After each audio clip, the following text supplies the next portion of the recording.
Don Bosco Vazhikaatti. Don Bosco Vazhikaatti, Center for Career Guidance, Training and Placement for the past 27 years. Welcome back with another video of literature. Here, today I'm going to talk about the distinct ages of English literature. On the previous video, I dealt with the history of English literature and the historical background of English literature. To understand the literature, that is very important to study about the distinct ages as well as the political background. So let's start with a slide.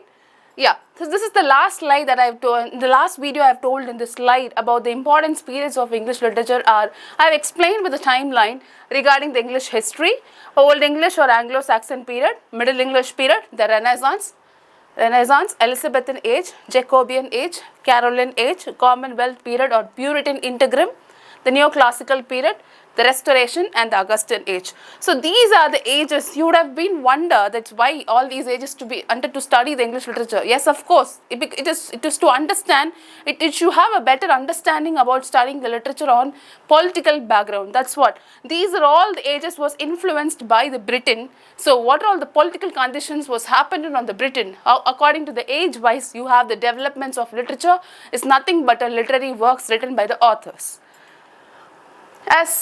This English language is a West Germanic language. I'm just brushing out because I'm going to continue with the important Old English period.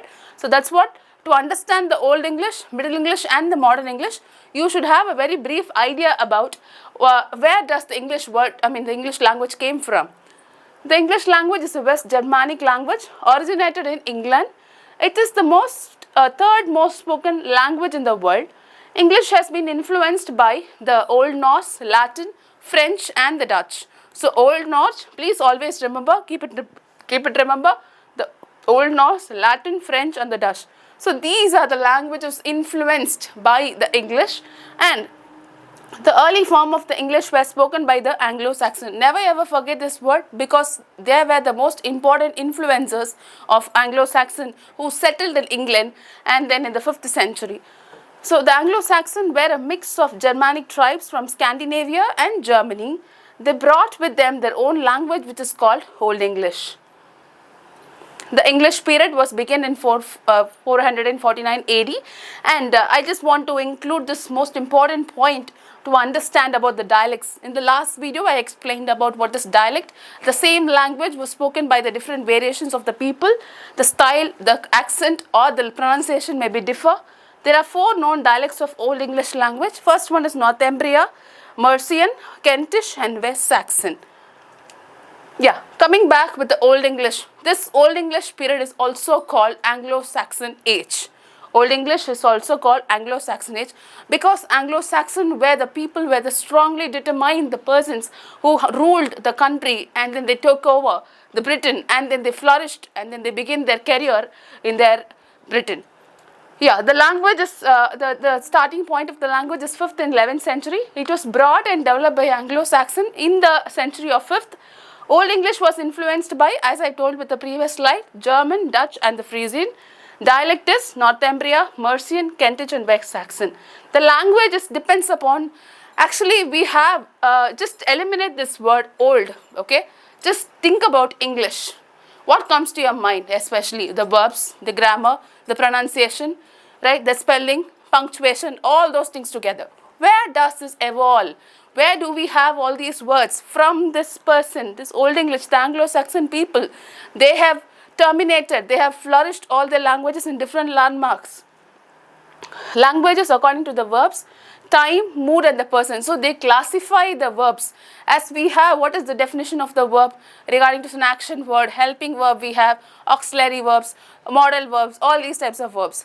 But they classified the verbs into 3, the time, the mood and the person, and the Old English period. And the Old English prose, when they define the language of English there in verbs into 3, time, mood and the person, what about the translations? What about the works was evolved in the language of Old English?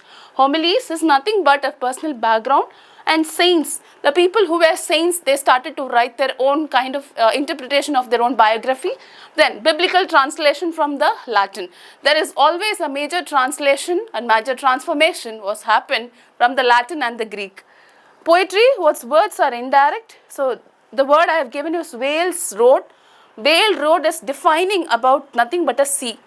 Okay, the whale, identifying the fish, and the road. So it's just a metaphor.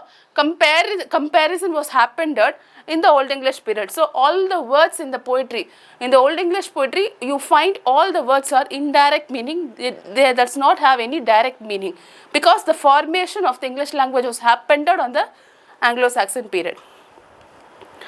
Important works of Old English. Beowulf, most important epic poem. It consists of 3,000 lines by an unnamed narrator. And Cadamon, hymn, a Christian religion poem. The Wanderer, the Seafarer, the Battle of Meldon, and the Dream of the Rood. I will be explaining all these works in detail in the upcoming videos, but I just want you to tell you that what are all the most important poems were in the Old English period. So the first one is Beowulf epic poem. You have a very beautiful story, but you doesn't have any kind of understanding about it when you study in Old English. But you have other translations. We have other translations, and we have variations according to when it comes with the modern English. Then these are the important works, and I want to tell you like Christian religion poems. So most probably the Old English people, the Old English poets were translated their works into religious poems, most probably the Christian religious, because they are very, very religious and they doesn't have anything on their mind apart from the God. The Middle English changes was happened on the grammar, pronunciation, spelling, in addition to the vocabulary. I think these words are very familiar to you people when it comes with the English language, right? Yeah, this was happened in the changes in the spelling, addition to the vocabulary, and now we have a form of ing, right, in the continuous tense, present continuous or future continuous or past continuous, whatsoever it may be. So we have an ing. But the people in the Old English, Middle English period, they were using the yng stanza, yng. And plural ends with en. Plural is always adds with yes or es, but here they refined the plurals with ending with the en. Yes, and we have every day we have been going on with Monday, Tuesday, Wednesday, the kind of schedules, right? So how does this word Thursday came up to? Thursday is nothing but refer to the god Thor, Thor, Thor. You have to spell it as Thor, right? It's actually a male god. It's the Thor is considered as a male god. So that's what they're given as a name called Thursday. The Thor is changed. The O, the spelling O is being changed as a U, as a vowel here. So that's what Thursday is related to the god. And the term reduction of inflection is the most important one, the most important feature that has happened in the Middle English period by the famous poet Chaucer. Because he the one who created the reduction of inflection. As I'll tell you the meaning, reduction, okay, something that has to be reduced. Inflection on, so what is to be inflected, that he decided about the grammatical changes, the pronunciation and the spelling. He determined it the way that it has to be, the verb has to be in present, past and the future, as we now follow the grammar pattern was defined by the very great known poet Chaucer, Geoffrey Chaucer. All the Middle English period. Yeah, then coming back with the next word is Friday. So Frigeria, so that is nothing but related to the woman. As we all know that Friday is something specially to the woman and we are worshipping the women god together. That's all comes under with the idea of Chaucer. Then Thor is male god, refers to the male as I explained to you before. And the definite article the and the auxiliary verbs do or does, all these were influenced on the period of Middle English period. So Middle English period is actually a very great influence that you have. The language was reformed actually. And preposition was great in use. The pronunciation I have to tell you, ham, her, the word alphabet her related to ham. People in Old English, they used to refine as a ham, the sound. Then the alphabet Y is related to ear. So people use in Old English, they call gun, ear, gun. Okay, so ends with RN, but here. SC is ship, G is nothing but guide or guild, and queen, the Old English word for queen. Now we have following queen is Queen, right? But in the Old English, people used to spell it out as Cwen, but you have the spelling differs, but you have the pronunciation the same, right?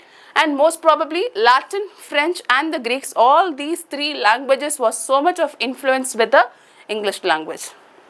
So this is all coming back with the Middle English period. Then Middle English, we have in the changes in the vocabulary, as I told you, a lot of French words was included. As with this, sheep, it's a native word. Sheep, these three words are from the French. How the French was influenced. Sheep is nothing but it's just a normal thing. When it's related to when it's supposed to live, okay, it's a living part. We could able to call it as a sheep. When it's killed, they used to call it as mutton. But the spelling that I have mentioned here is not the same spelling that we follow now, right? But in the Old English period, people have changed the spelling of M-O-U-T-O-N. Now it is defined as M-U-T-T-O-N, mutton, right? Then pig or a folk. So these two words, pig is nothing but, now we call it as a English word. Folk is nothing but call it as a French word. As with the same of cow and bullock, and beef is calf and veal. Yeah, the most important, another landmark of Middle English after this modern English period, the Great Vowel Shift. Yes, in this period, we have a very refined process of, as we now follow the basic English language of alphabets, 26 alphabets we have, that was formed in this period of early modern English. And then the Great Vowel Shift, the 5 vowels, A, E, I, O, U, all these vowels was formed, segregated into vowels and consonants with the 26 alphabets. And the invention of printing press was happened on the period of 1476. It was happened in the during of modern English. The grammar and the pronunciation fixed, adding the prefix and suffix in between the beginning and the end, all these was framed in the modern English period. And verbs, pronouns, auxiliary verbs, constant alphabets, 26 letter was formed. Yeah, the names of the letters are commonly spelled out. The compound words, because now we usually say alphabet A stands for apple or aeroplane or anything it can be, ant or anything it can be. But people in the olden days, they used to combine the compound words and they used to say regarding the names of the letters. First one is T-shirt. Okay, now people used to call T, the alphabet T is nothing but T, stands for and shirt. So in between, they added the vowels together. So 2 or 3 vowels was added in between the pronunciation. T-shirt and DJ, we used to call D. D stands for Delhi, so J, and MC, M and C, master of ceremony or whatever it may be. They are the word okay, because many people has this doubt, because when we text a message of okay, some people use K or some people use OK, right? But the K refers to entirely the K. K-A-Y here refers to entirely the K. Okay? It's a derived form, and effing, it's a effing, E-F-F related to the B, and then the objects named after the letters E-M and E-N. In printing, it's a railroading. So these two words, E-N and E-M, these two are followed by the last end of the word. The spellings listed below are from the Oxford English Dictionary. In this Oxford English Dictionary, they refined with the modern English literatures, adding the S. That's what plural was defined at, adding the S and ES, not adding the EN. Before it was happened to adding the EN, right? Yes, and the vowels names also takes with the ES, as we have IES, UES, EES, all these was changed commonly, and the letter was most commonly used, and the plural form is yes. All these, the plural vowels, all these things was changed. Now we have only add yes or es, that's all. Thank you so much. Keep loving literature. These 3 are the most important landmarks of Old English, Middle English and Modern English. In the upcoming video, I will be teaching you on distinct age of Elizabethan literature. Thank you.